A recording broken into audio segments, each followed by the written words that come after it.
Guys, after maluto itong vegetable, binukod ko siya ng karne. Ngayon, ilalagay natin dito siya. Dito, gigilingin natin. Bali, gagawin natin yung then, direct na natin ilalagay. Yan. Para maging ano siya.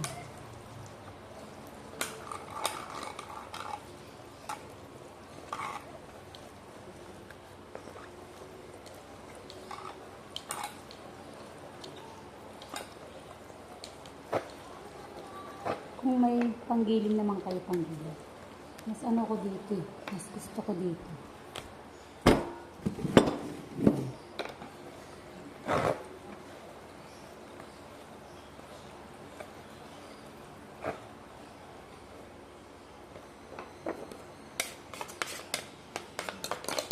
Dinirekta ko na siya.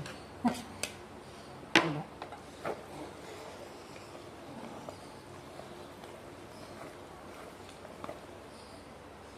Ito yun, naikot ko.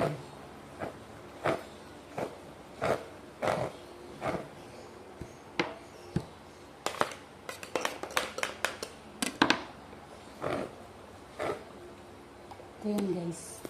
Pakita ko sa inyo. Ito yan. Diba?